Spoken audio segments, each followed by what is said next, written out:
karena kita di Indonesia ini khususnya ada beberapa fenomena yang Bapak Ibu sudah sangat paham, mungkin lebih paham dari saya.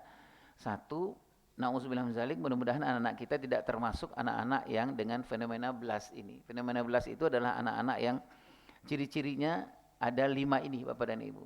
Anak-anak yang gampang bosannya. Kalau Bapak Ibu di rumah sudah melihat anak-anaknya gampang bosan, jadi ngerjain sesuatu nggak jejek gitulah Bapak Ibu ya, gampang bosannya. Jadi kerjain 5 menit pekerjaan terus ngerjain yang lain gitu Bapak Ibu. Apa sebabnya gampang bosannya ini? Banyak sebabnya. Salah satu yang penyebab terbesar di anak kita sekarang itu adalah anak-anak kita gampang nggak fokusnya, itu adalah gampang bosannya karena persoalan pornografi atau persoalan yang ada kehidupan dia di screen time-nya lebih banyak dari screen life-nya. Jadi kehidupan dia dengan gadgetnya lebih banyak dari kehidupan dia dengan kehidupan real life-nya dia, Bapak Ibu. Jadi dia pegang gadgetnya itu jauh lebih besar durasinya daripada real life dia yang sebenarnya. Nah, jadi fokusnya, konsentrasinya sangat rendah. Seperti juga yang di bawahnya, Bapak Ibu, di bawahnya itu sudah ada data secara valid yang dilakukan oleh beberapa organisasi dan negara kita, bahwa anak-anak di Indonesia ini, lembaga saya dulu dengan Bu Eli Risman yang menyebutkan penelitian kami hampir 2,5 tahun, anak-anak kelas 5, 6, 5 SD, 6, 7, 8, 9 itu yang sudah terpapar pornografi itu lebih dari 92%.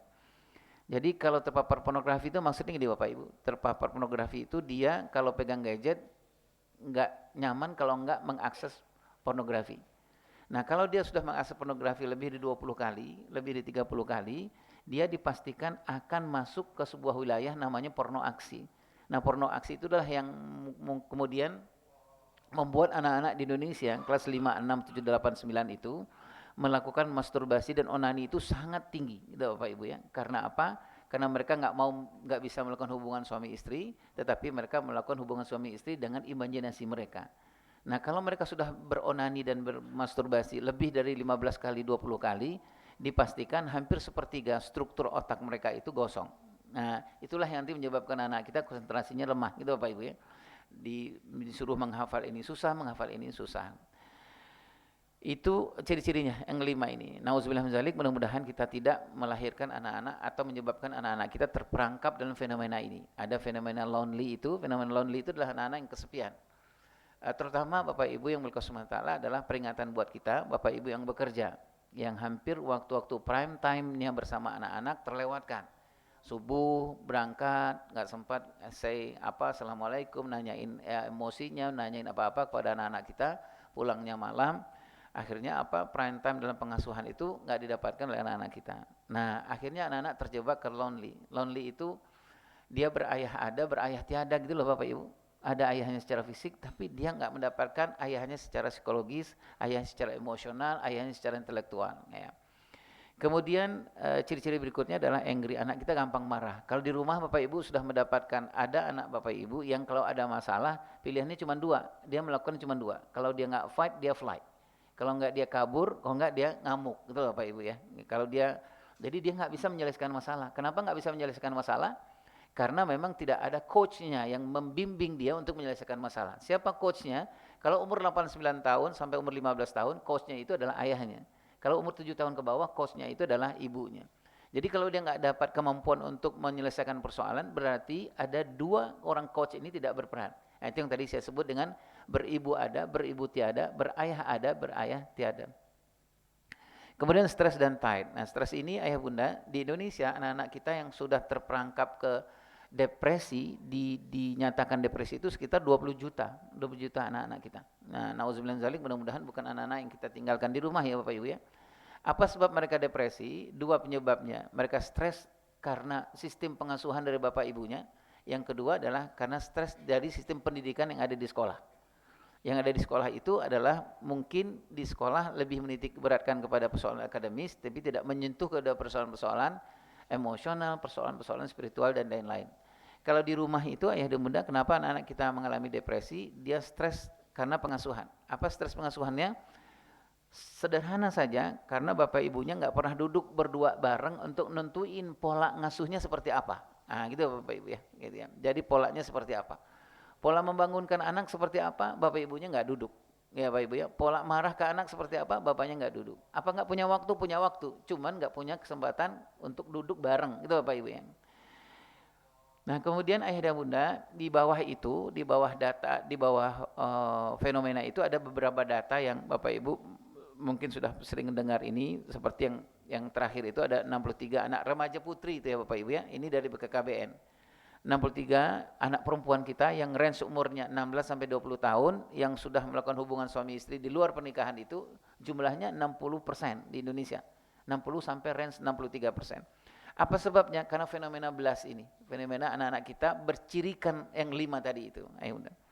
Kemudian yang kedua, ayah bunda yang mulia SWT, kenapa kita berbicara, mari kita berbenah menangguhkan anak-anak kita, karena di Indonesia ini termasuk isu besar. Namanya daddy issues dan father hunger. Daddy issues itu anak perempuan yang tidak optimal dan terabaikan keperempuanannya, terutama oleh ayahnya. Ya, baik. Nah, apa itu ayah bunda yang mulia SWT? Bisa jadi begini, ketika anak perempuan 0 sampai umur 7 tahun, ayahnya itu dia tidak bisa memfotokopi seperti apa laki-laki yang ideal itu seperti apa. Karena apa? Karena ayahnya memperlakukan ibunya tidak baik di usia 0 sampai 7 tahun. Jadi dia ngerekam gitu ayah bunda ya, ngerekam ayahnya sering marah ke ibunya, sering ngomong kasar ke ibunya, sering memperlakukan ibunya secara tidak patut. Nah, itu anak perempuan. Nah, anak perempuan ini ciri-cirinya yang tadi Bapak Ibu, yang daddy issues itu, yang gampang nyerahin segala sesuatu kepada laki-laki yang mungkin dia baru kenal.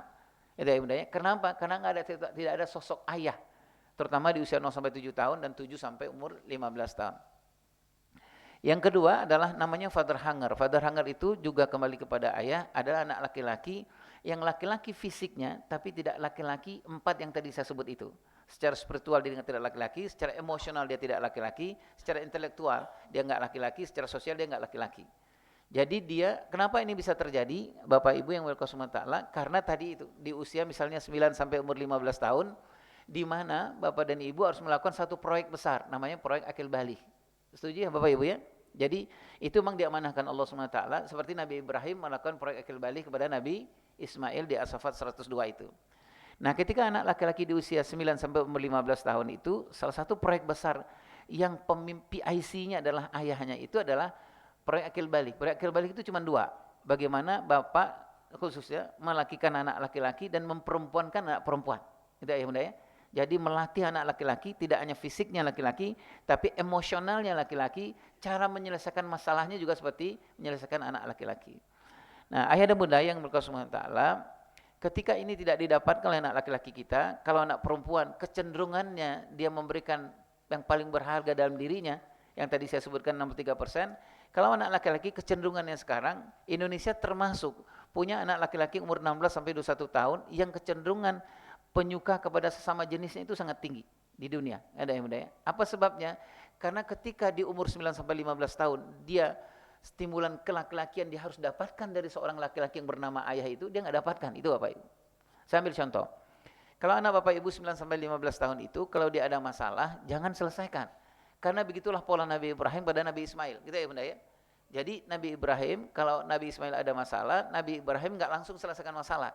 Tapi Nabi Ibrahim mengatakan, nak fikirkanlah apa pendapatmu. Gitu ya bunda ya. Nah itu adalah salah satu proyek akil balik kita terhadap anak laki-laki kita di usia 9 sampai 15 tahun. Jadi kalau ada anak laki-laki ayah khususnya 9 sampai 15 tahun, dia bilang sama ayah, ya aku tadi dibully sama temanku di sekolah. Ayah jangan selesaikan, karena haknya anak kita adalah untuk mendapatkan bagaimana pola Nabi Ibrahim melatih sistem berpikir, melatih sistem ketahanan emosionalnya dia sebagai seorang laki-laki. Kalau ayah selesaikan, selesai persoalan hari itu, tetapi ketika nanti dia besar, umur 21 tahun, ketika dia menjadi seorang suami, jadi seorang ayah, dia tidak bisa menyelesaikan persoalannya. Kenapa? Karena dia nggak pernah disimulasikan kelaki-lakian itu di usia terbaiknya, dia harus menjadi seorang laki-laki. Gitu ya. Baik. Nanti sebenarnya banyak lagi yang harus kita di proyek akil balik itu seperti yang Bapak Ibu dan guru-guru kita sudah pernah bahas juga insya Allah. Kemudian berikutnya, kenapa kita membicarakan bahwa salah satu target kita Bapak Ibu khusus yang bekerja ini adalah amanahnya itu menangguhkan anak-anak kita karena ada fenomena yang ketiga ini. Fenomena yang ketiga ini adalah fenomena amanah tahap pengasuhan anak-anak kita. Di anak-anak kita, Bapak dan Ibu, kata Ayahanda Ali radhiyallahu anhu, ada amanahnya masing-masing sesuai dengan tahap perkembangannya. Betul, Bapak dan Ibu? Ada di usia 0 sampai 7 tahun, ada amanah yang kita pertanggungjawabkan kelak kemudian hari dia mulai hisab, ada. Gitu Bapak Ibu ya.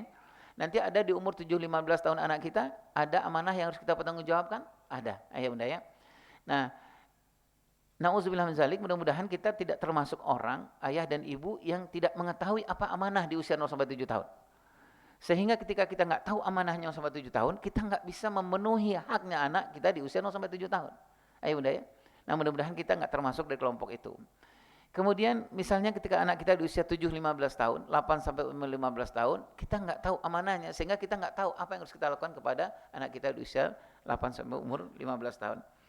Ini beberapa fenomena ayah dan bunda ya, ini saya mengulang saja seperti yang Bapak Ibu sudah lakukan. Di usia 0 sampai 7 tahun itu salah satu ayah bunda ya, yang Allah berikan fitrah kepada anak-anak dan beririsan banyak dengan fitrah ibunya itu adalah di usia 0 sampai 7 tahun. Nah, di usia 0 sampai 7 tahun itu, kenapa ibu yang lebih banyak sebagai PIC-nya? Karena ibu adalah yang akan meletakkan, ya, yang paling banyak meletakkan soal fondasi, soal dasar. Gitu ya bunda ya. Makanya ayah dan bunda yang Allah SWT, kalau kita punya anak 0 sampai 7 tahun, kita betul-betul menstimulasi, menguatkan dan menghebatkan salah satu istri kita, bunda ya. Misalnya tahsinnya harus selesai, ya bunda ya. Jadi kalau punya anak sampai 7 tahun, dia harus selesai tahsinnya. Harus bagus bacaan Al-Qur'annya, karena salah satu amanah dari Allah SWT kepada anak 0 sampai 7 tahun adalah pendengaran. Betul ya ayah bunda ya? Wa ja'alakum sam'a wal absar wal afidah itu. Jadi bayangkan kalau kita punya istri, kemudian tahsinnya enggak selesai, dia enggak suka baca Al-Qur'an, sementara amanah Allah di usia 0 sampai 7 tahun itu adalah pendengaran. Gitu ya bunda ya, di surat Nahl 78 itu. Jadi dia mau baca apa ke anak kita di usia 0 sampai 7 tahun? Padahal Allah berikan kemampuan penyimpanan terbaik sepanjang hidup anak manusia adanya di usia 0 sampai 7 tahun. Nah, kita menyimpan apa? Gitu ya bunda ya. Mau menyimpan TV, menyimpan gadget, menyimpan apa? Padahal kemampuan penyimpanan anak di usia 0 sampai 7 tahun itu 10 tahun lamanya. Bunda. Nah, itulah salah satu sebabnya kenapa bapak-bapak mendorong istri ketika dihamil misalnya, Dek, selesaikan tahsinmu, Dek. Gitu Bapak Ibu ya, selesaikan kamu suka membaca Al-Quran supaya apa? Supaya amanahnya Allah di usia 0 sampai 7 tahun anak-anak kita bisa penuhi amanah dan kita enggak khianat dengan amanahnya Allah. Nah, Bapak Ibu yang berkah SWT, di usia 0 sampai 7 tahun itu salah satu tugas Bapak dan Ibu adalah membangun namanya self image. Self image itu citra diri ayat. Citra diri itu adalah bekal nanti untuk kelak kemudian hari seperti apa anak kita tumbuh di masa dewasa. Itulah sebabnya kenapa Bapak dan Ibu di usia 0 sampai 7 tahun itu banyak sekali melakukan pemujian kepada anak-anak. Kenapa pemujian itu? Karena dia sedang membentuk citra dirinya, gitu Bapak Ibu ya. Saya contohkan Bapak misalnya.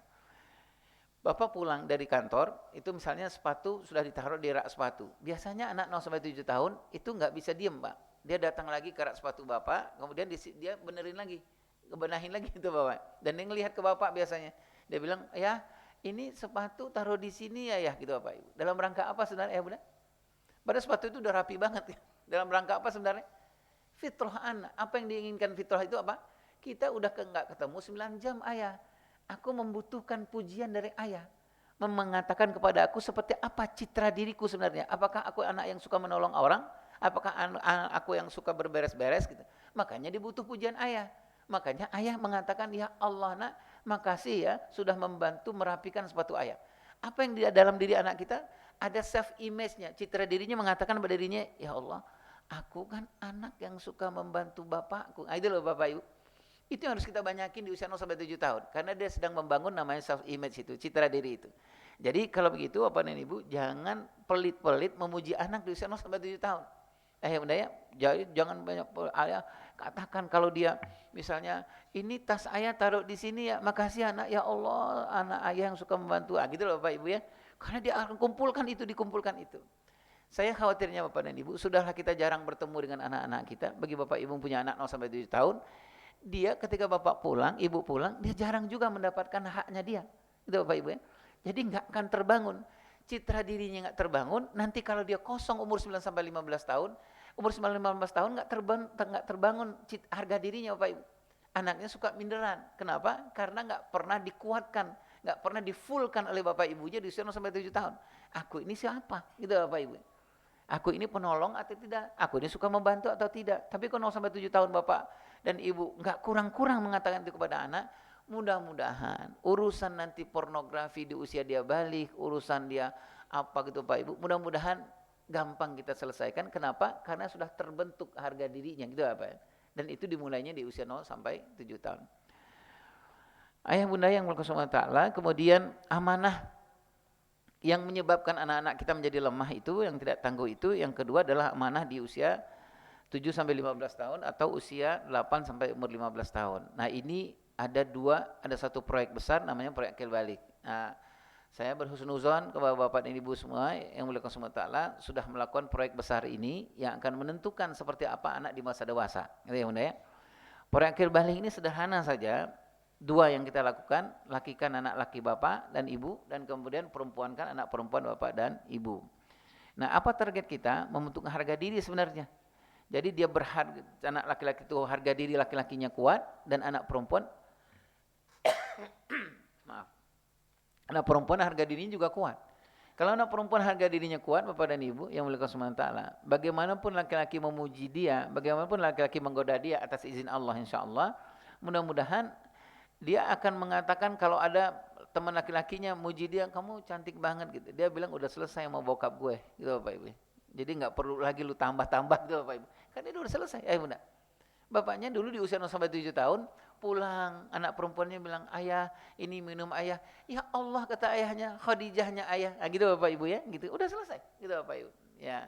Dia anak laki-laki ngerjakan apa, ayahnya mengatakan, "Ya Allah, anak laki yang suka membantu ayah." Gitu. Udah selesai. Jadi ketika di usia 9 sampai 15 tahun, dia nggak butuh lagi karena kantong jiwanya sudah full dengan apa yang dilakukan oleh ayah dan ibunya, gitu Bapak Ibu. Nah, ini menjadi tantangan khusus bagi kita yang bekerja ini ayah bunda ya, karena ada prime time yang lewat. 9 jam kita nggak bersama dengan anak-anak kita, apalagi 9 jam itu nggak dilewatkan habis sholat zuhur, bapak dan ibu nggak mendoakan khusus anak-anak yang ada di rumah. Sehingga nggak ada koneksinya gitu ayah bunda ya. Jadi betul-betul 9 jam itu lewat begitu aja gitu Bapak Ibu. Nggak ada doa, nggak ada apa gitu Bapak dan Ibu ya. Sehingga anak-anak kita nggak mendapatkan bonding yang kuat. Nah, amanahnya umur 7-15 tahun itu adalah pembangunan. Ayah bunda ya, jadi kalau itu fondasi, jadi kalau kita ibaratkan bangunan itu rumah, berarti di usia 0 sampai 7 tahun bangun fondasi Bapak Ibu ya, bangun fondasi. Kenapa kita minta tolong betul kepada pasangan kita, kepada ibu-ibu khususnya, untuk dia menceritakan tentang Allah, menceritakan tentang Rasulullah SAW. Kenapa? Karena kita sedang membangun fondasi. Ya. Jadi kalau begitu, ayah dan bunda minta juga kepada pasangan kita dan kita juga, pasangan kita menceritakan tentang Rasulullah SAW di usia 0 sampai 7 tahun, supaya kuat juga fondasi anak-anak kita. Nah, ayah dan bunda yang mulia Ta'ala, bentuknya di umur 8-15 tahun itu, kalau dia mengasuh anak-anak, tidak lagi bentuknya stimulasi, tapi simulasi. Jadi simulasi itu praktek, gitu Bapak Ibu ya. Seperti Nabi Ibrahim praktek kepada Nabi Ismail. Nah, waktu di As-Saffat 102 itu, Nabi Ibrahim kan bukan bercerita kepada Nabi Ismail. Nah, kan bukan gitu. Nah, bayangkanlah bahwa kalau ada seorang ayah yang membawa golok, kemudian menyembelih leher gitu. Kan enggak cerita, Bapak Ibu. Tapi adalah simulasi. Memang akan dilakukan penyembelihan itu, kita ya bunda. Nah, itu ibrahnya bagi kita, pembelajaran buat kita adalah anak umur 9 sampai 15 tahun, kalau dia mengalami luka, enggak apa-apa dia alami luka itu, dan kemudian kita dampingi dia untuk menyelesaikan luka itu seperti apa. Jadi kalau anak Bapak Ibu mengalami penolakan, jangan dimanipulasi penolakan itu. Dampingi dia untuk menghadapi penolakan itu seperti apa, gitu Bapak Ibu. Kalau dia mengalami kekhawatiran, jangan dimanipulatif kekhawatiran itu. Dampingi dia untuk menghadapi kekhawatiran itu seperti apa. Karena apa Bapak Ibu? Proyek kita sang tadi itu, melakikan anak laki-laki dan memperempuan anak perempuan. Jadi anak laki-laki itu fisik Bapak Ibu, namanya pertumbuhan laki-laki itu, fisik. Kelaki-lakian itu adalah yang 4 tadi saya sebutkan itu. Emosionalnya kelaki-lakiannya, kemudian intelektualnya dan lain-lain. Nah, ya bunda yang mulia sementara, amanah yang terakhir itu adalah amanah di usia 15 tahun ke atas. Ini sebenarnya sudah tidak terlalu banyak kita lakukan amanahnya 15 tahun ke atas, karena secara fitrah anak-anak kita sudah enggak terlalu dekat dengan ayah dan ibunya umur 15 tahun ke atas. Baik, ayah dan bunda yang mulia sementara, apa yang harus kita lakukan untuk menangguhkan anak-anak kita? Lagi-lagi ini Bapak dan Ibu saya berhusnuzon sudah melakukannya. Ada 3 hal yang paling penting. Satu, membenahi relasi spiritual, gitu Bapak Ibu ya, karena parenting, pengasuhan itu tidak berdasarkan pada teori, tapi berdasarkan kepada keberkahan. Jadi menghebatkan anak itu bukan karena berdasarkan hebat kita seminar, kita hebat kita ikut pelatihan, bukan. Itu penting-penting. Tapi yang paling penting sekali Bapak Ibu adalah coba cek apakah pernikahan ini, apakah rumah tangga, apa pengasuhan ini diberkahi sama Allah atau tidak, gitu Bapak Ibu. Gitu. Kemudian yang kedua, yang akan menghebatkan anak-anak kita menjadi generasi yang tangguh itu adalah persoalan pernikahan kita. Nah ini yang tadi saya sebutkan Bapak Ibu, seperti yang Allah sebutkan di Al-Baqarah 187 itu, kita membenah betul di bulan Ramadan yang seperti Bapak lakukan kepada Ibu lakukan kepada Bapak, yaitu hunna libasul lakum antum libasul lahunna. Bapak dan Ibu pasti punya proyek besar di Ramadan, yaitu membenahi rumah tangga. Yang kemarin komunikasinya nggak bagus, gitu Bapak Ibu, di Ramadan diperbaiki. Nah sehingga mudah-mudahan nanti ba'da Ramadan kita lebih gampang. Target kita sakinah gitu Bapak Ibu ya. Yang ketiga, yang akan melahirkan relasi tangguh itu dalam membenahi relasi pengasuhan. Nah, kita cek satu-satu secara cepat saja. Benahi relasi spiritual itu pernikahan pengasuhan adalah amanah Allah, Bapak Ibu ya. Jadi mudah-mudahan kita sudah bisa mengecek pernikahan kita ini diberkahi Allah apa tidak gitu Bapak Ibu ya. Makan minumnya, sistem kita di dalam rumah tangga kita seperti apa. Atau jangan-jangan rumah tangga kita ini bermasalah karena memang secara spiritual kita nggak kuat gitu Bapak Ibu. Kemudian ayah dan bunda yang bersyukur ta'ala, yang kedua adalah keberkahan utama, setelah itu baru teori, fasilitas dan lain-lain. Ya ayah bunda ya. Jadi ayah bunda pergi bekerja di kantor ini sebenarnya salah satu alasannya adalah bukan mau menghadapi anak-anak, menghebatkan anak, enggak. Anak itu miliknya Allah. Allah sudah selesai Bapak Ibu ya. Enggak usah cawe-cawe lah gitu Bapak Ibu ya. Yang Bapak Ibu kesini ini dalam rangka hanya melakukan tugas kita sebagai hambanya Allah Subhanahu wa taala supaya pulang kita bawa keberkahan gitu Bapak Ibu ya. Itulah sebabnya kenapa kita di kantor enggak mau korupsi gitu Bapak Ibu. Itulah sebabnya kenapa di kantor kita enggak mau telat karena kita enggak mau khianat gitu Bapak Ibu. Kalau khianat nanti keberkahan Allah cabut ayah bunda ya. Kita sudah kerjasama dengan kantor di sini tapi terlalu telat gitu Bapak Ibu. Jadi kita khianat dengan amanah. Artinya apa? Kalau enggak amanah keberkahannya Allah cabut ya. Rezeki yang kita bawa pulang enggak berkah.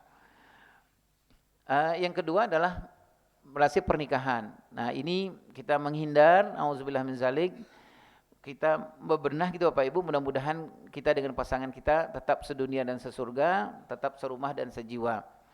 Kemudian kita menjalankan roadmap pernikahan sesuai dengan apa yang Allah inginkan, Rasulullah SAW inginkan. Nah ini ayah bunda yang bersyukur ta'ala sebagai gambaran saja, ini Bapak Ibu sudah sering mengetahui ini roadmap pernikahan kita, ya Bapak Ibu ya. Nah, kita ada di posisi di mana? Apakah rumah tangga kita ini sudah punya tujuan atau belum gitu Bapak Ibu ya? Jangan-jangan rumah tangga kita belum tujuan sehingga punya roadmap gitu ya Bunda. Kan kalau teman-teman di sini kan punya roadmap ya dalam bekerja ya, ada tujuan, ada strategi. Demikian juga dengan rumah tangga kita, pasti ada tujuannya dan pasti ada strateginya mencapai tujuan itu. Nah, salah satu tujuan itu adalah bagaimana nanti kita masuk ke nanti berkumpul lagi dengan anak, dengan istri, dengan pasangan di yang Allah janjikan khusus surganya namanya surga Aden gitu Bapak Ibu ya, di Ar-Ra'd 23 itu. Nah itu adalah sebagai goal kita dalam roadmap pernikahan. Jadi nanti Bapak Ibu berarti bersemangat menghebatkan rumah tangga karena ada tujuan yang sama dengan istri, dengan anak-anak, yaitu kumpul balik gitu loh Bapak Ibu ya. Namanya surga Aden di Ar-Ra'd 23. Itu sebagai goal kita. Bagaimana mencapai Ar-Ra'd 23 ini ada strateginya. Nah, kalau dalam ilmu pengasuhan itu ada 5 strateginya. Ayo Bunda. Itu ada tahap pertama, tahap kedua, ketiga, keempat, dan kelima. Nah Bapak Ibu ada di posisi yang mana sekarang? Ya Bapak Ibu ya, misalnya kalau yang tahap yang kedua itu 5 tahun pernikahan pertama. Bunda, ini 5 tahun pernikahan itu ada tantangan-tantangannya, terus kemudian cara menyelesaikan masalahnya seperti yang saya tuliskan itu. Atau 5 tahun kedua, atau 15 tahun, atau 20 tahun gitu Bapak Ibu ya. Atau posisinya sekarang sudah di tahap yang kelima. Nah Bapak Ibu yang berkasih ta'ala, kalau kita punya roadmap, kita lebih enak bicaranya gitu Bapak Ibu ya. Sebagai seorang qawam, Bapak-Bapak khususnya, Bapak akan memimpin roadmap ini. Ya Bapak Ibu ya, kalau kita nggak punya roadmap, kita mau memimpin apa gitu Bapak Ibu. Ya tujuan kita mau kemana, strateginya seperti apa. Yang terakhir ayah dan bunda adalah membenahi relasi pengasuhan. Relasi pengasuhan ini 3 hal yang paling penting. Pertama adalah sudah samakah prinsip pengasuhan kita dengan pasangan kita khususnya? Ada 14 prinsip di dalam konteks pengasuhan dalam Islam. Kemudian polanya sudah kita sepakati. Dan kemudian yang terakhir, roadmapnya sudah kita jalankan apa belum. Karena waktunya mepet sekali, ayah bunda, saya cuma bacain slide-nya saja. Pertama prinsip. Prinsip ini nggak bisa dinego ya Bunda. Jadi biasanya di 5 tahun pernikahan kita sudah bicarakan ini dengan pasangan kita supaya secara prinsip kita nggak berbeda dengan pasangan. Dan yang paling berat di rumah tangga itu adalah prinsipnya berbeda gitu Bapak Ibu ya. Karena mengasuh anak-anak itu sering berantem, kenapa? Karena secara prinsip, bukan karena kurang fasilitas sebenarnya. Tapi prinsipnya benar itu yang nggak sama antara suami dengan istri. Ya. Nah ini beberapa prinsip yang bisa saya bacakan, ayah dan bunda. Satu, cek kepada pasangan kita, apakah sudah sama-sama berprinsip bahwa anak-anak itu bukan pilihan kita, mereka menjadi anak-anak kita bukan karena keinginan anak-anak kita, tetapi karena takdir Allah. Sama nggak prinsipnya? Gitu loh Pak Ibu. Seperti misalnya yang kedua, anak itu amanahnya Allah Subhanahu wa taala. Sudah kita lakukan nggak kalau amanahnya Allah seperti apa yang Allah amanahkan? Bunda ya, misalnya gini. Anak kita umurnya 0 sampai 7 tahun. Amanah Allah apa di usia 0 sampai 7 tahun? Sudah kita ketahui apa belum? Gitu ya Bunda. Nah, kalau kita belum ketahui, nanti kita nggak jalankan amanah Allah. Bunda. Yang paling berat dalam pengasuhan itu adalah kita dicap sama Allah pengkhianat dengan amanahnya Allah. Apa sebab berkhianat? Karena kita nggak tahu, gitu Bapak Ibu. Amanahnya apa di usia 0 sampai 7 tahun? Kenapa kita bilang sama pasangan kita, Dek, jangan sampai kita punya anak 0 sampai 7 tahun, 0 sampai 4,5 tahun, jangan sampai anak-anak nggak pernah mendengarkan setiap hari antara kamu dengan aku baca Al-Quran, gitu Bapak Ibu. Karena itu hanya anak. Bunda ya, karena Allah sebutkan di An-Nahl 78 itu untuk mendengarkan yang baik-baik, gitu ya Bunda ya, gitu ya. Jangan sampai kita tidak memperbaiki bacaan kita. Jangan sampai di rumah tangga kita di usia 0 sampai 7 tahun anak-anak kita, di mana Allah memberikan kehebatan pada telinga, pendengaran dan hati anak kita, anak-anak kita nggak dapatkan pendengaran yang baik, gitu loh Pak Ibu. Nggak pernah dibacakan sirah, gitu ya Bunda ya. Nggak pernah dibacakan kalimat-kalimat thayyibah, bapak di ibunya jarang mengungkapkan kalimat-kalimat thayyibah, gitu. Karena apa? Karena berbeda dalam persoalan prinsip. Ya, baik. Nggak bisa Bapak Ibu, mungkin kita butuh waktu satu saat gitu, kita mau menerangkan satu-satu. Jadi setidak-tidaknya ada 14 ini yang harus kita share, kita disepakati dengan pasangan kita. Ini ada 14 ayah bunda ya, 14 hal yang perlu kita sepakati. Misalnya apa Bapak Ibu, kita mau mentargetkan, mau mencerdaskan dulu apa mensolehkan dulu anak-anak kita. Yang kita mau urus dulu, nyari sekolah yang seperti apa gitu Bapak Ibu. Nyari sekolah yang guru-gurunya hafal Quran, bagus adabnya, atau mencari sekolah yang banyak fasilitasnya. Nah itu masalah prinsip, itu Bapak Ibu ya.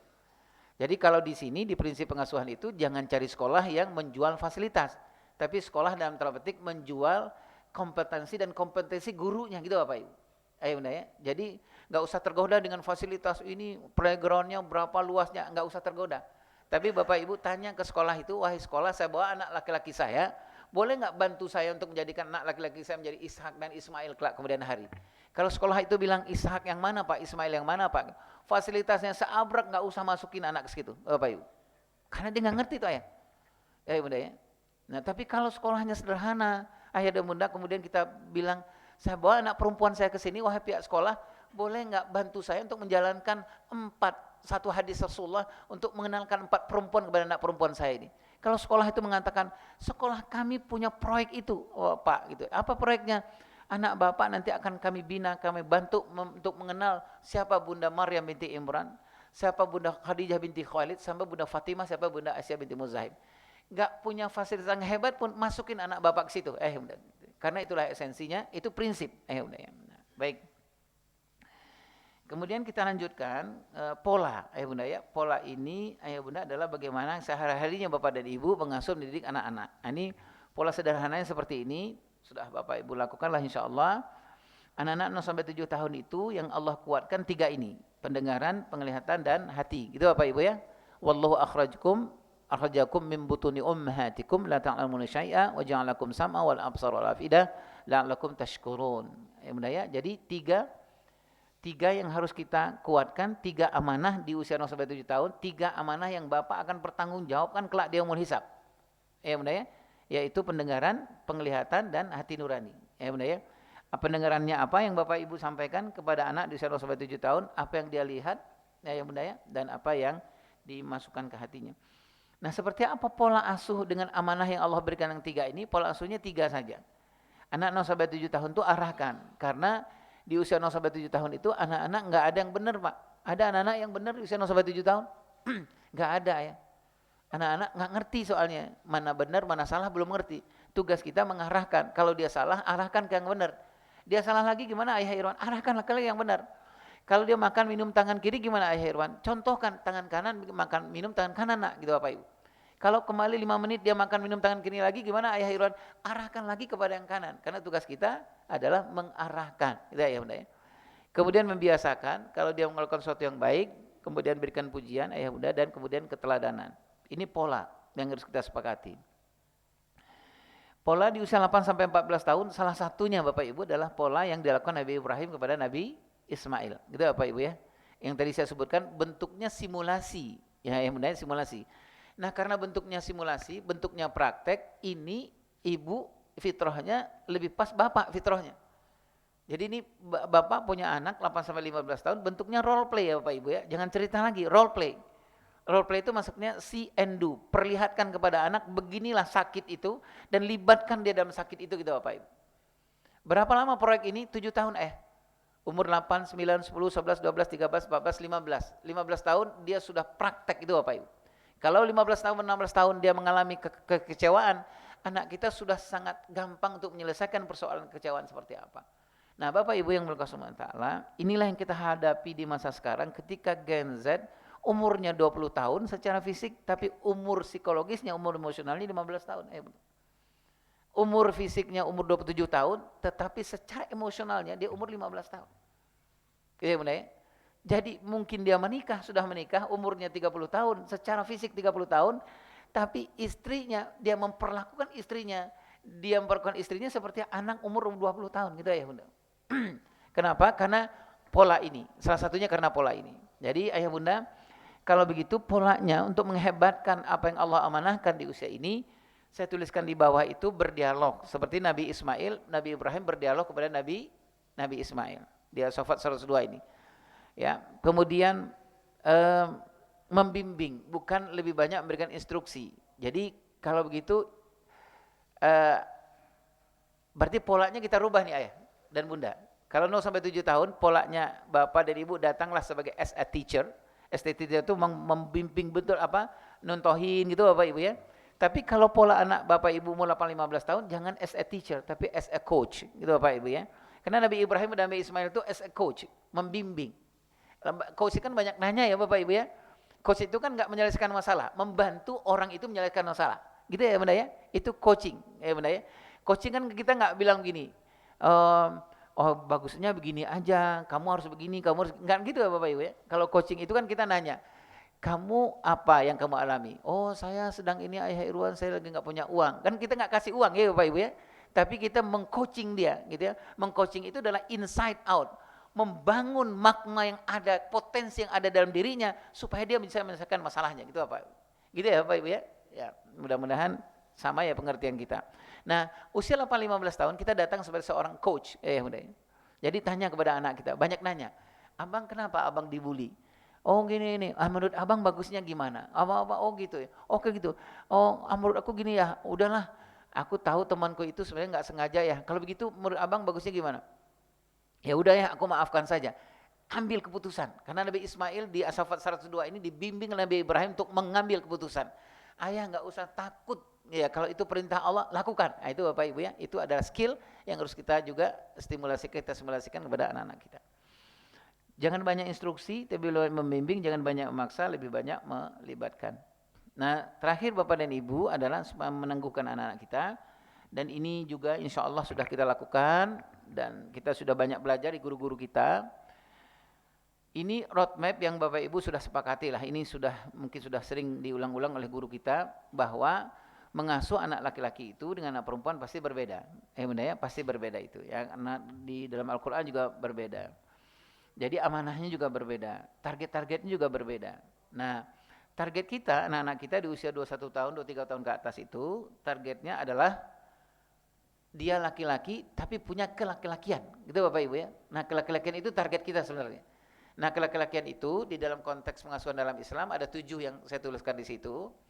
Jadi anak kita 21 tahun, 23 tahun ke atas itu laki-laki fisiknya, Bapak Ibu penuhi makannya yang halal dan baik. Kemudian penuhi 7 ini. Satu adalah dia qawam, ada qawamnya, ada fitrah qawamnya. Fitrah memimpinnya, fitrah bertanggung jawabnya gitu Bapak Ibu. Jadi kalau dia punya 8-15 tahun, kenapa kita mengatakan, abang ada apa masalahnya di sekolahan? Aku begini atau apa-apa gitu. Nah kita kasih bilang, abang, ayah sangat senang sekali kalau abang belajar bertanggung jawab. Gitu Bapak Ibu ya. Nanti ayah bantu kalau abang sudah bertanggung jawab. Dalam rangka apa itu Bapak Ibu? Dalam rangka 21 tahun, 23 tahun dia punya qawamun. Gitu Bapak Ibu. Dia punya kelaki-lakian gitu ya. Dia punya rasa tanggung jawab itu. Ya benar. Nah, baik. Dan itu nggak bisa kita laksanakan secara mendadak, itu ada tahapan-tahapannya ya Bunda ya. Di usia 0 sampai 7 tahun, kenapa kita bilang sama istri kita, Dek, sering baca sirah kepada anakmu supaya apa? Kelaki-lakian Rasulullah SAW itu sudah sangat ma'ruf gitu di telinga anak-anak kita. Jadi cerita Rasulullah itu dulu kata istri kita nih di rumah misalnya, Rasulullah itu adalah orang yang kan waktu itu Rasulullah berperang, terus kemudian dalam bulan puasa, ketika bulan puasa itu berbuka, nggak ada yang mau dibuka, nggak ada iftarnya. Rasulullah cuma punya satu kurma nak, gitu ya. Terus para sahabatnya ada banyak, ada puluhan. Terus gimana? Kata sahabatnya, udah Rasulullah engkau sendiri yang berbuka gitu. Nih satu kurma nih nak, gitu ya. Nah kemudian Rasulullah ternyata nggak memakan kurma itu, hanya menguncup kurma itu dan menyerahkan kepada yang lain. Kenapa kita bercerita ini Bapak dan Ibu? Dalam rangka apa? Hanya dalam rangka untuk memenuhi, untuk merintang-rintang waktu anak kita? Enggak. Kita maunya proyek besar. Di usia 21-3 tahun ke atas, dia ada kawamunnya gitu loh Bapak Ibu. Ada rasa tanggung jawabnya gitu loh ya. Ketika nanti dia menjadi seorang bekerja di XL ini Bapak Ibu, dia punya tanggung jawab Bapak Ibu yang urusannya sama Allah gitu Bapak Ibu.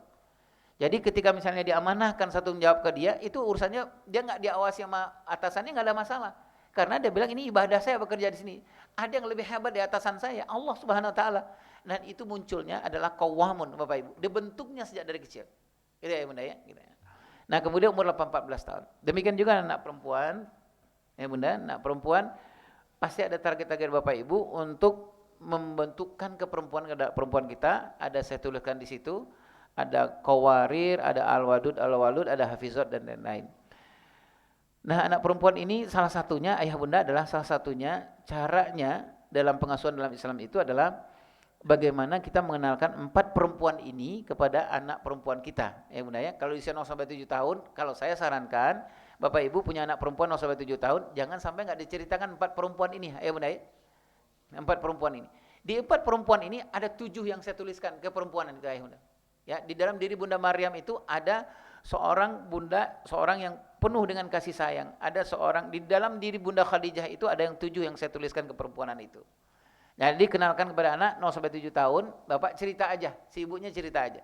Enggak usah yang berat-berat dulu, cerita tentang Bunda Maryam, cerita tentang Bunda Khadijah. Nah, nanti umur 14 tahun baru praktekkan.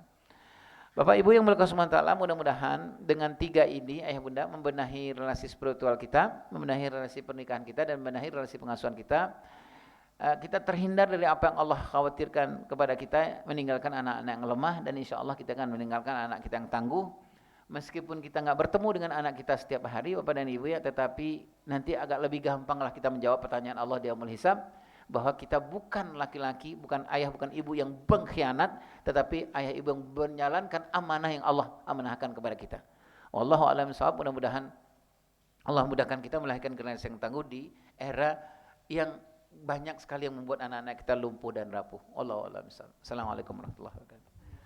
Waalaikumsalam warahmatullahi wabarakatuh. Syukran kasiran ayah atas materinya.